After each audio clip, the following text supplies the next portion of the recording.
असदुद्दीन ओवैसी बचपन से लेकर राजनीतिक सफर तक की पूरी कहानी। जन्म और परिवार पृष्ठभूमि। असदुद्दीन ओवैसी का जन्म 13 मई 1969 को हैदराबाद में एक प्रतिष्ठित राजनीतिक परिवार में हुआ। उनके दादा अब्दुल वहीद ओवैसी एआईएमआईएम पार्टी के संस्थापक थे, जिन्होंने 1957 में इसे पुनर्जीवित किया था। उनके पिता सुल्तान सलाहुद्दीन ओवैसी लंबे समय तक एआईएमआईएम के प्रमुख रहे और हैदराबाद से 6 बार सांसद रहे। असदुद्दीन ओवैसी के छोटे भाई अकबरुद्दीन ओवैसी तेलंगाना विधानसभा में विधायक हैं और दूसरे भाई बुरहानुद्दीन ओवैसी एआईएमआईएम से जुड़े हुए हैं। उनके परिवार को ओवैसी ब्रदर्स के नाम से भी जाना जाता है, जो भारतीय मुस्लिम राजनीति में एक मजबूत पहचान रखते हैं। बचपन और प्रारंभिक शिक्षा। असदुद्दीन ओवैसी का बचपन हैदराबाद के पुराना शहर इलाके में बीता। उन्होंने अपनी शुरुआती शिक्षा हैदराबाद पब्लिक स्कूल एचपीएसएन से पूरी की। पढ़ाई में वे काफी अच्छे थे और उन्हें खेलों में भी रुचि थी, खासकर क्रिकेट में। कॉलेज शिक्षा और लंदन की पढ़ाई। अपनी स्कूलिंग के बाद उन्होंने ओस्मानिया यूनिवर्सिटी हैदराबाद से बैचलर ऑफ आर्ट्स बीए की डिग्री हासिल की। उन्हें राजनीति विज्ञान, पॉलिटिकल साइंस और इतिहास हिस्ट्री में खास रुचि थी।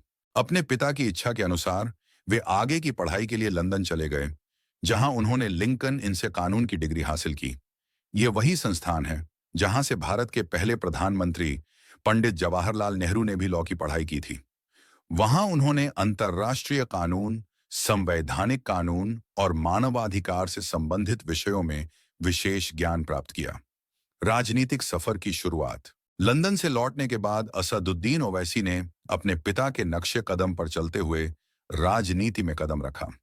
1984 में वे पहली बार आंध्र प्रदेश विधानसभा के लिए चुनाव लड़े और चार मीनार विधानसभा सीट से विधायक चुने गए। इसके बाद 1999 में भी उन्होंने उसी सीट से जीत दर्ज की। 2004 एमईएम को नई ऊंचाइयों पर ले जाने की शुरुआत। 2004 में उनके पिता सुल्तान सलाहुद्दीन ओवैसी की सेहत खराब होने के कारण उन्होंने राजनीति से संन्यास ले लिया। इसके बाद असदुद्दीन ओवैसी एआईएमआईएम के नेतृत्व में आए और हैदराबाद लोकसभा सीट से सांसद बने। तब से लेकर आज तक वे लगातार इस सीट से जीतते आ रहे हैं। असदुद्दीन ओवैसी ने एआईएमआईएम को केवल हैदराबाद तक सीमित नहीं रखा, बल्कि इसे पूरे देश में फैलाने का संकल्प लिया। उनके नेतृत्व में पार्टी ने महाराष्ट्र, बिहार, उत्तर प्रदेश, पश्चिम बंगाल, कर्नाटक और अन्य राज्यों में चुनाव लड़ा और कई जगहों पर जीत भी दर्ज की। वे भारतीय राजनीति में मुस्लिम और पिछड़े वर्गों की आवाज बनने के लिए जाने जाते हैं। उनके प्रमुख मुद्दे हैं: 1. मुसलमानों और दलितों के अधिकारों की लड़ाई। 2. सीएए और एनआरसी का विरोध। 3. तीन तलाक कानून पर सरकार की नीतियों के खिलाफ बोलना। 4. फिलिस्तीन और गाजा के समर्थन में आवाज उठाना। 5. महाराष्ट्र, बिहार, उत्तर प्रदेश और बंगाल में एआईएमआईएम का विस्तार भाषण, शैली और प्रभाव। असदुद्दीन ओवैसी अपने दमदार और तर्कसंगत भाषणों के लिए जाने जाते हैं।